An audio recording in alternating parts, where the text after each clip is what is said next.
You want to know which shampoo brands are family owned and which ones make your hair fall out? I went to Target and I found the real hair care aisle and another one. We have time, we'll even do the little men's aisle here at the end. This game's simple.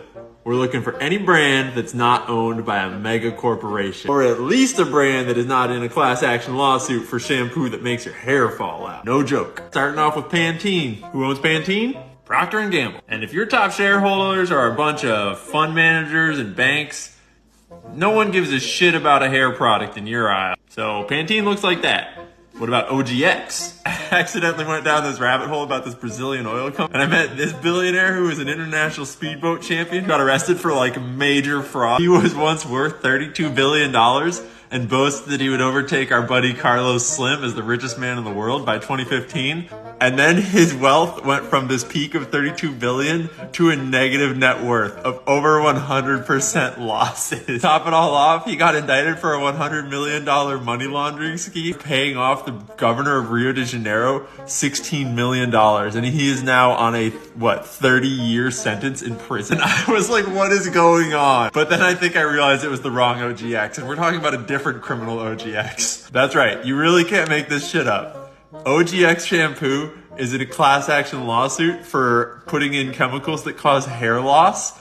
And it's not just them. Oh, and by the way, OGX is owned by Johnson & Johnson. And we have seen this sheet several times before. So now that we're back on track, here's our aisle. Moving down, it's more of the same. Then we scooch on down and we find herbal essences, which is obviously not so herbal. So we'll just color their whole section in red. Ah, shit, well, we've done this before. We got Unilever. And if you don't know, now you know. And at the end of the aisle, we got Tresemme. Is that French? That must be good for your hair. Yeah, totally. Not to mention that if you were paying attention, you would have realized that Tresemme is also making your hair fall out. So that's aisle number 1. Welcome to Target. Okay, aisle number 2. We already did Suave. Unilever gave away their North American business to private equity. But fuck them, I'm feeling spicy this morning. We're giving them straight up red. Next we got Garnier Fructis, L'Oreal Group. Oh shit, L'Oreal's family owned, man. Still owned by the Bettencourt Myers family. That's so cool. I mean, L'Oreal can go fuck itself. That ain't cool. Fuck these billionaires. That's right, red. How about Aussie? Yeah, you know the drill. Red. Oh, snap. But now we got all kinds of stuff going on. And by all kinds of stuff, I mean a whole bunch of companies making products that will put the hair back in your head that they already made fall out. These are the ones that we already investigated with their cute little different types of bottles and shit of fake ass drugs to fix the problem that they fucking made. Now we're gonna look into Axe and Vivena and Nioxin and whatever this stuff is down here in these bottles and this little horsey shit. All right, you ready to speed run this? Let's go, baby. Nioxin. Axe is Unilever. Oh, hey, Viviscal. Church and Dwight. That's new. Psych. Just another mega corporation. Pert Plus is Procter & Gamble. Nexus is Unilever. Next we got this horse shampoo. And whatever oh, wait a minute. I think that's Raw Sugar. Damn straight. We already met Raw Sugar. They are family founder owned. They're legit. Props to Donda. And if you know, then you already know that that horse shampoo is actually the shit. And it's owned by the founders, and they got some dope-ass story, and I'm not gonna dig too deep lest I discover something awful about it. I'm just making fun of them. It's not actually horse shampoo. It's called Mane and Tail. Check it out.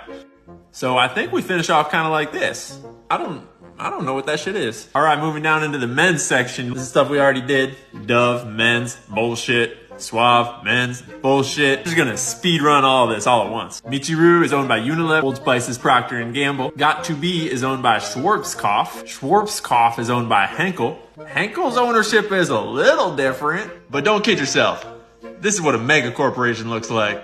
Hers is like actually Hims and Hers, you know, erectile dysfunction pills that some homie started in 2017. We're not gonna dig any deeper. We're just gonna let him have his party. So you can put erectile dysfunction stuff in your hair if you want. Sorry, I'm just playing, Andrew. I'm just playing. Nizoral is owned by Kramer Laboratory, and Kramer Laboratory is having an identity crisis. I'm getting 3 different answers from my Google search. Turns out it all leads up to Banks Group. That's not promising. And that leads up to some private equity owned by Bart Becht.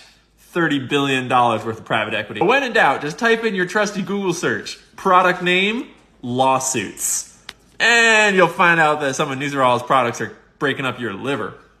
They're clearly not too concerned with your health. And lastly, we got Head & Shoulders, which will forever remind me of that 90s movie about the aliens where they had to kill the aliens with the Head & Shoulders shampoo. Sorry, Gen Z, that was on VHS. So, end of the aisle looks like this. We got some raw sugar, we got some erectile dysfunction medication, and we got some private equity in orange. Holy damn. So, Target sucks, don't go there. Oh yeah, did I forget to mention that Target's owned by some bullshit too? So next time you're out shopping, you just remember, it don't matter who you buy from. All that money goes to the same fund managers and the same private equity billionaire banker bitches. We didn't have time to get to this fancy shit today, but we'll get there. And if you're waiting for me to tell you that native shampoo is good, I'm sorry. You shouldn't watch the next video. So, that's the real shampoo aisle, and a little side tangent about a Brazilian billionaire that likes to race jet skis and is now in prison. All this shit's depressing. I'm gonna go into the mountains for the weekend and run around. So I'll see you next week. Peace!